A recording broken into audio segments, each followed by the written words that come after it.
जय श्रीकृष्ण। आदित्यहृदयम्। ततो युद्धपरिश्रान्तं समरे चिन्तया स्थितं रावणं चाग्रतो दृष्ट्वा युद्धाय समुपस्थितं दैवतैश्च समागम्य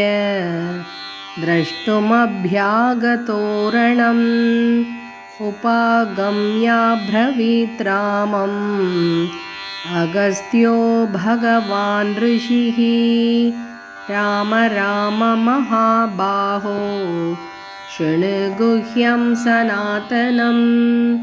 येन सर्वानरीन् वत्स समरे विजयिष्यसि आदित्यहृदयं पुण्यं सर्वशत्रुविनाशनं जयावहं जपेन्नित्यम् अक्षय्यं परमं शिवं सर्वमङ्गलमाङ्गल्यं सर्वपापप्रणाशनं चिन्ताशोकप्रशमनम् आयुर्वर्धनमुत्तमं रश्मिमन्तं समुद्यन्तं देवासुरनमस्कृतं पूजयस्व विवस्वन्तं भास्करं भुवनेश्वरं सर्वदेवात्मको ह्येषः तेजस्वी रश्मिभावनः एष देवासुरगणान् लोकान् पाति कबस्तिभिः एष ब्रह्मा च विष्णुश्च शिवस्कन्दः प्रजापतिः महेन्द्रो धनदः कालः यमसोमो ह्यपाम्पतिः पितरो वसवः साध्याः ह्यश्विनौ मरुतो मनुः वायुर्वह्निः प्रजाः प्राणः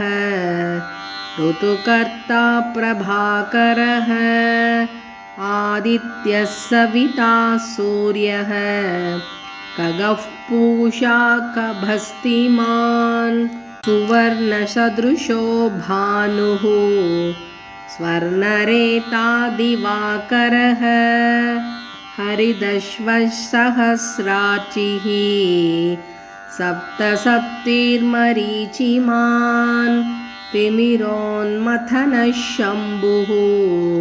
त्वष्टा मार्ताण्ड अंशुमान् हिरण्यगर्भः शिशिरः तपनो भास्करो रविः अग्निगर्भोऽतिते पुत्रः शङ्खः शिशिरनाशनः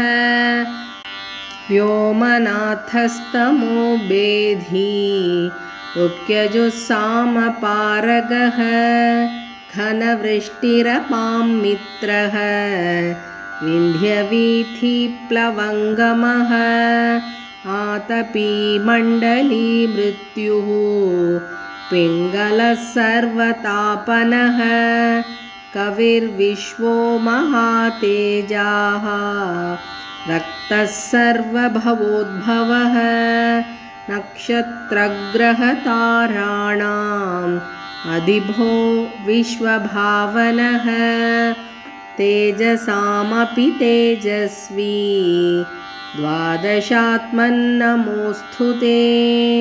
नमः पूर्वाय गिरये पश्चिमायाद्रये नमः ज्योतिर्गणानां पतये दिनाधिपतये नमः जयाय जयभद्राय हर्यश्वाय नमो नमः नमो नमः सहस्रांशो आदित्याय नमो नमः नम उग्राय वीराय सारंगाय नमो नमः नमः पद्मप्रबोधाय मार्ताण्डाय नमो नमः ब्रह्मेशानाच्युतेशाय सूर्यायादित्यवर्चसे भास्वते सर्वभक्षाय रौद्राय वपुषे नमः तमोघ्नाय हिमग्नाय शत्रुघ्नायामितात्मने हृदघ्नघ्नाय देवाय ज्योतिषां पतये नमः तप्तचामीकराभाय वह्नये विश्वकर्मणे नमस्तमोभिनिघ्नाय रवये लोकसाक्षिणे नाशयत्येष वैभूतं तदेव सृजति प्रभुः पायत्येष तपत्येषः वर्षत्येष कबस्तिभिः एष सुप्तेषु जागर्ति भूतेषु परिनिष्ठितः एष एवाग्निहोत्रं च फलं चैवाग्निहोत्रिणां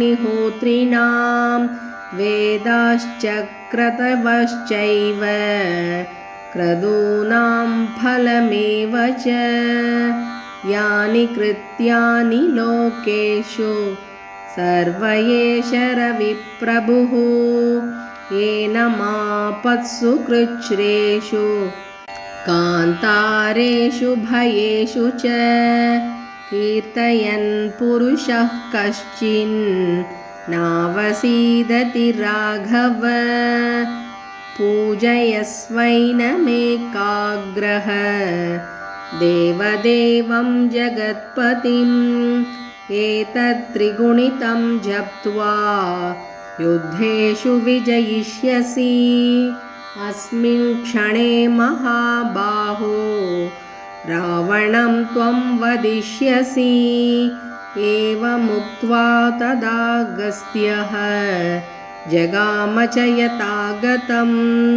एतच्छ्रुत्वा महातेजाः नष्टशोको भवत्तदा धारयामास सुप्रीतः राघवः प्रयतात्मवान् आतिथ्यं प्रेक्ष्य जप्त्वा तु परं हर्षमवाप्तवान् त्रिराचं यशुचिर्भूत्वा धनुराधाय वीर्यवान् रावणं प्रेक्ष्य हृष्टात्मा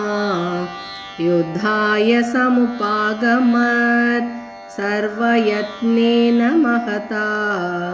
वधे तस्य धृतोऽभवत् अथ रविरवदन्निरीक्ष्य रामम् उदितमनाः परमं प्रहृष्यमानः निशिचरपति संशयं विधित्वा सुरगणमध्य गतो वचस्त्वरेति इत्यार्षे श्रीमद् रामायणे वाल्मीकिये आदिकाव्ये चतुर्विंशतिसहस्रिकायां संहितायां युद्धकाण्डे आदित्यहृदयं नाम सप्ताधिकशततमः सर्गः। ॐ श्रीरामचन्द्रार्पणमस्तु। हरिः ॐ श्रीगुरुभ्यो नमः। हरिः ॐ।